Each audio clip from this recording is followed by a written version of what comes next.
البدع والأهواء، أهل البدع العقائدية وأهل البدع السياسية. نقول بيننا وبينكم السلف، بيننا وبينكم الكتب، كان فيقول البدع بيننا وبينكم. الحمد لله رب العالمين، والصلاة والسلام على رسوله الأمين وعلى آله وأصحابه ومن تبعهم بإحسان إلى يوم الدين. أما بعد.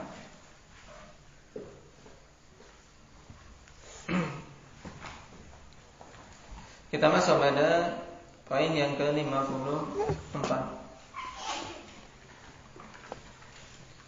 Ma'adhamu sayyi'ah, apa kejelekan yang paling besar? Wal jawab asyirku billahi ta'ala, yaitu menyekutukan Allah subhanahu wa ta'ala. Dan yang dimaksud dengan syirik apa? Telah kita lewati berulang-ulang alhamdulillah, bahwasanya makna syirik yaitu apa? Indak ya Ahmad.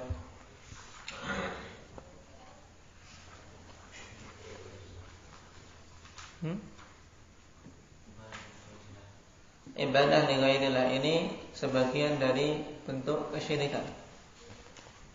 Sekarang pengertian syirik yang mencakup semua jenis syirik. Indak ya Adil.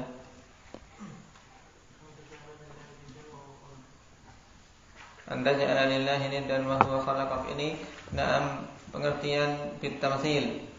Walaupun datang dalam hadis, tapi Nabi sallallahu alaihi wasallam na'am menyebutkan sebagian dari jenis kesyirikan.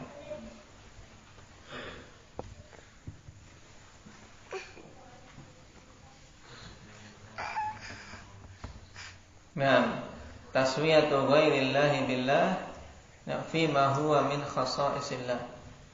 Ini ingat-ingat, ini pengertian syirik yang mencakup semua jenis-jenis kesyirikan. Ya memang diambil dari hadis yang disebutkan tadi, anta ja'ala lillahi niddan wa huwa khalaqak. Yaitu yang namanya syirik adalah taswiyatu ghairillahi billah, menyamakan selain Allah subhanahu wa ta'ala dengan Allah pada hal-hal yang merupakan kekhususan Allah subhanahu wa ta'ala. Kalau itu kekhususan rububiyah, misalnya, seorang mengakui ada yang memberikan rezeki selain Allah, maka ini syirik.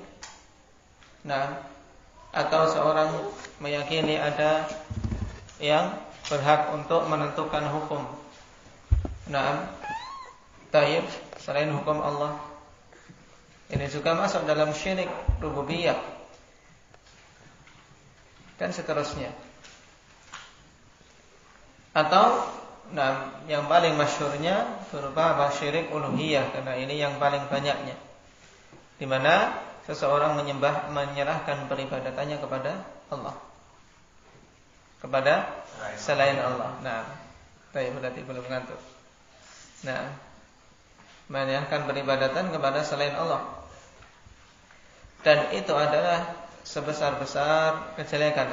Semua jenis-jenis kesyirikan adalah sebesar-besar kejelekan. Apa dalilnya? Wa dalilu qauluhu ta'ala, innallaha la yaghfiru an yushraka bih wa yaghfiru ma duna dzalika liman yasha. Sesungguhnya Allah subhanahu wa ta'ala tidaklah akan mengampuni dosa kesyirikan dan akan mengampuni dosa-dosa di bawah kesyirikan bagi siapa saja yang Dia kehendaki.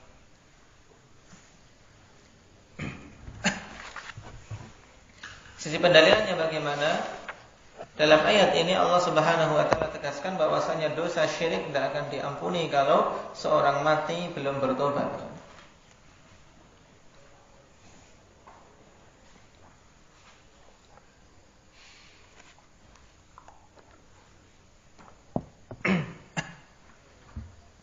Apabila seorang mati, dia membawa dosa kesyirikan, dalam artian dia belum bertobat darinya, maka dia tidak akan mendapatkan peluang untuk diampuni. Berarti kekal di dalam neraka apabila itu syirik akbar. Apabila itu syirik asghar, maka dia mesti akan mendapatkan hukuman. Berbeda dengan dosa-dosa selain kesyirikan. Karena walaupun dia mati dalam keadaan belum bertobat, masih ada kemungkinan untuk Allah Subhanahu wa taala mengampuninya apabila Allah menghendaki. Ini bedanya kesyirikan dari dosa-dosa yang lain, alhamdulillah. Nah, oleh karena itulah peringatan dari Rasul sallallahu alaihi wasallam sangat banyak. Nah, agar manusia ini menjauhi dosa syirik. Dan kalau kita perhatikan ayat ini, innallaha la yaghfiru an yushraka bih. Sesungguhnya Allah Subhanahu wa taala tidak akan mengampuni dosa kesyirikan. Karena ayyushraka bih, an dengan fi'il mudhari' ditakwilkan menjadi masdar, yakni isyrakan bihi. Isyrakan nakirah dalam konteks penafian. Ini memiliki makna umum, mencakup semua jenis syirik, baik syirik akbar maupun syirik asghar. Karena syirik secara umum terbagi menjadi berapa? Menjadi dua. Ada syirik akbar, syirik besar, dan syirik asghar, syirik kecil. Nah, kedua jenis syirik ini alhamdulillah tercakup dalam ayat. Berarti kalau mati belum bertobat dari dosa-dosa syirik itu tidak akan diampuni. Ini menunjukkan ini adalah keburukan yang paling besar, sampai-sampai Allah Subhanahu wa taala tidak berkehendak untuk mengampuninya. Baik. Dan hal yang harus kita pahami dengan baik, alhamdulillah, bahwasanya ayat ini berhubungan dengan apa? Seorang yang membawa dosa syirik dan mati belum bertobat. Bukan maknanya kemudian apa? Seorang yang melakukan dosa kesyirikan itu kalau bertobat tidak diampuni. Nah, ini yang sebagian orang keliru dalam memahaminya. Berarti kalau syirik itu sudah tidak ada pengampunan lagi kalau mau bertobat. Ini salah dalam memahami ayat. Kenapa? Karena kita harus mengambil semua ayat-ayat. Tidak boleh kita mengambil sebagian dan meninggalkan yang lain. Allah Subhanahu wa taala telah berfirman di ayat yang lain, innallaha yaghfirudz dzunuba jami'a. Sesungguhnya Allah Subhanahu wa taala akan mengampuni semua dosa-dosa. Allah Subhanahu wa taala akan mengampuni semua dosa-dosa. Baik. Bagi apa? Bagi orang yang mau bertobat. Bagi orang yang mau bertobat maka semua dosa-dosa akan diampuni. Nah, ini maksudnya. Dan ayat ini innallaha la yaghfiru ayyushraka bih berarti apa? Bagi orang yang mati dalam keadaan membawa dosa syirik. Jadi belum sempat bertobat. Nah, adapun dosa-dosa di bawah kesyirikan maka ada peluang diampuni walaupun dia mati dalam keadaan belum bertobat. Nah, dalil yang kedua wa qauluhu ta'ala innasyirka ladzulmun 'adzim. Sesungguhnya kesyirikan itu adalah kezaliman yang besar. Itu kezaliman yang sangat besar. Nah, di sini ada penegasan dengan inna kemudian ditambah lagi dengan lam taukid. Yang dinamakan secara istilah nahwi apa? Lam ini namanya indak ya Ja'far. Innasyirka ladzulmun 'adzim. Lam apa namanya? Lam muzahlaqah. Kenapa? Kok ada lam dinamakan muzahlaqah? Apa makna muzahlaqah?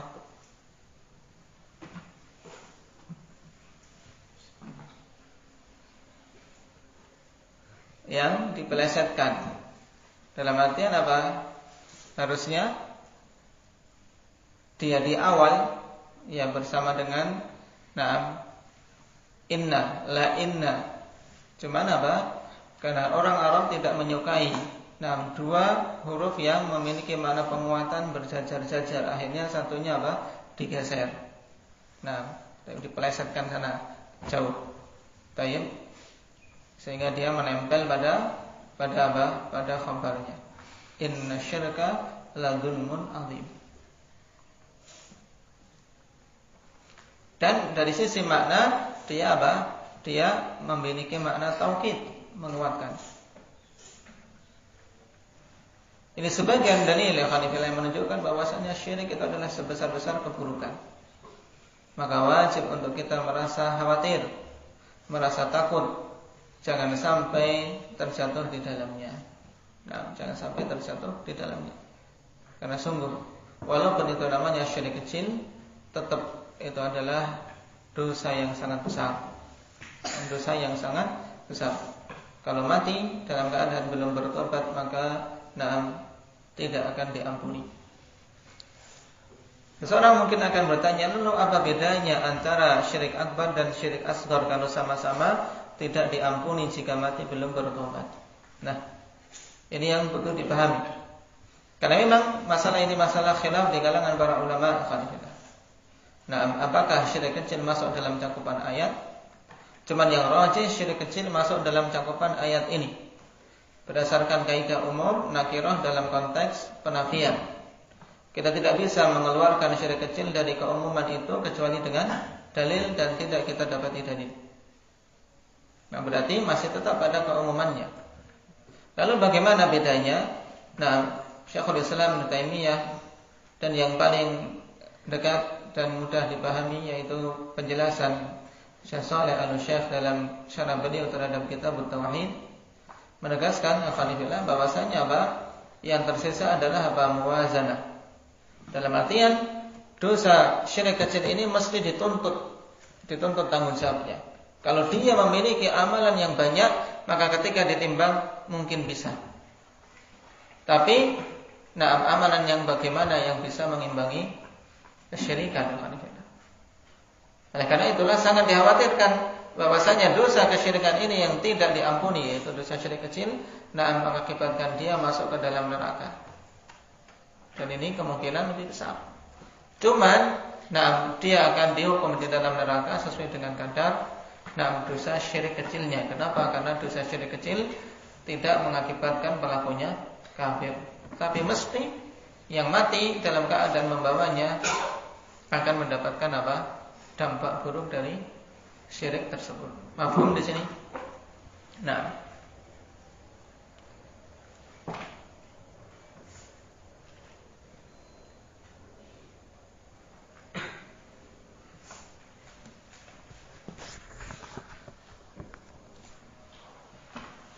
kemudian berhubungan dengan dalil-dalil yang lain, alhamdulillah, yang menunjukkan tentang apa?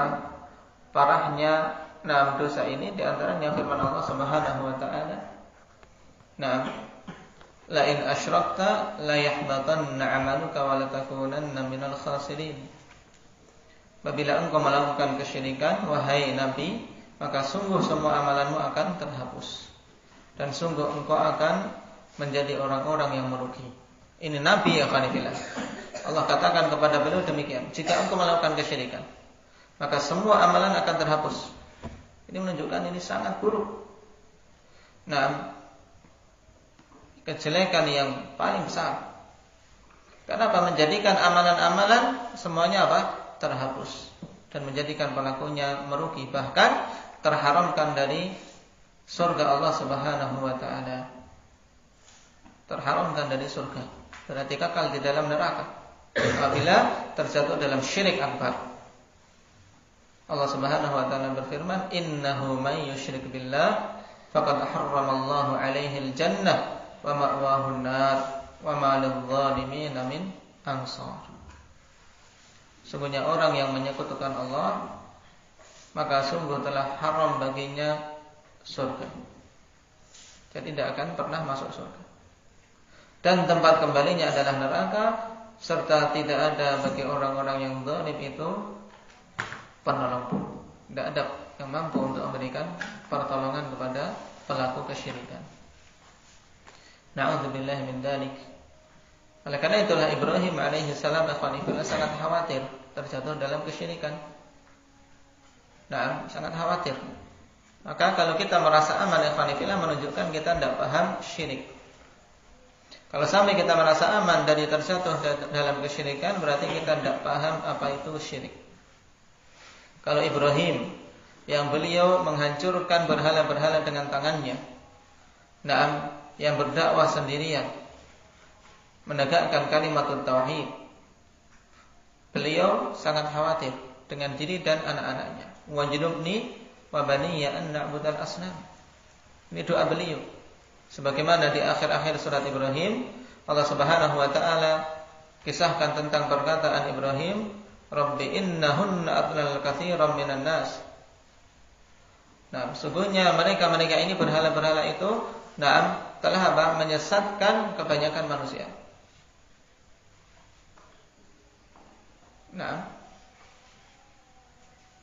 Menyesatkan kebanyakan manusia. Faman tabi'ani fa innahu minni wa man asani fa innaka ghafurur rahim. Dan sebelumnya beliau telah meminta kepada Allah Subhanahu wa taala dengan doa tadi. Wajnubni wa baniya an na'budu asnam. Jauhkanlah aku dan anak keturunanku dari menyembah berhala.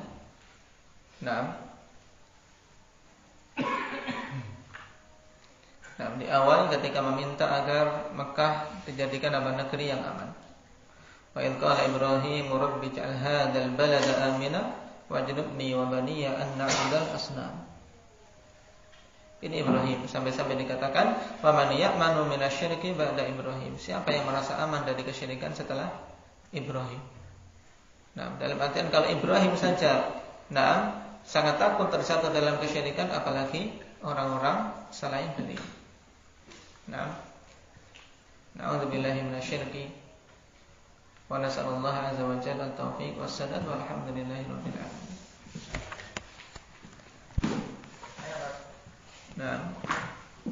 Dulu anak dipasangin sama dukun raja yang berupa 7 sumur, air 7 sumur, terus bambu kuning, terus raja ditanam. Nah itu termasuk syirik apa enggak? Terus cara bertaubatnya gimana itu? Dulu meminta ke dukunnya gimana? Minta. Kan waktu itu anak saya kan nggak ada, terus dikira digunakan setan apa gimana itu? Terus dipasangin itu 4 arah. Caranya kalau memang masih ada atharnya dihancurkan sebagai bentuk taubat darinya. Semua bekas-bekas yang di situ, bekas-bekas kesyirikan, permintaan tolong kepada syaitan, permintaan tolong kepada jin. Kalau masih ada bentuknya, maka dihancurkan. Dan bentuk taubatnya dengan apa?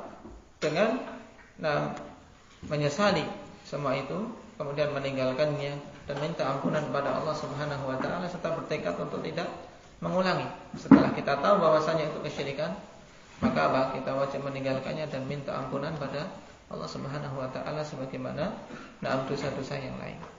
Gitu. Dan di antara langkah yang nampak dengan apa?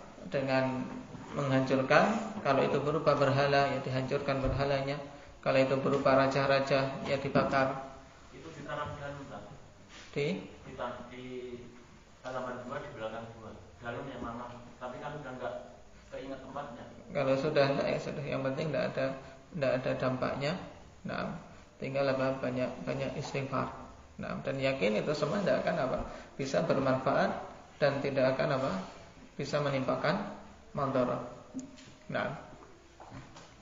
Tidak akan bisa menimpakan madarat. Dan nanti akan kita lewati seorang yang mendatangi dukun atau bertanya kepada dukun dan membenarkannya. Ini juga termasuk termasuk perbuatan kufur. Makanya wajib bertobat pada Allah Subhanahu wa taala atas hal tersebut. Dan musibah yang banyak menimpa kaum muslimin alhamdulillah. Dari mereka yang mengaku muslim, ketika membangun rumah, terkadang ditanam kepala, ya kan, kepala kambing, penyembelihan pertama kali, peletakan batu pertama, tapi ini peletakan kepala kambing pertama kali. Takut kepada syaitan, takut kepada jin-jin. Memang ditimbulkan rasa takut. Padahal yang memberikan rezeki, yang memberikan keselamatan, yang menimpakan musibah adalah Allah Subhanahu wa taala. Semua ini karena apa? Jauhnya mereka dari tauhid. Banyak-banyak bersyukur ya khanillah tatkala Allah Subhanahu wa taala berikan hidayah kepada kita untuk bisa Bisa mentauhidkannya dan berharap agar istiqamah. Nah,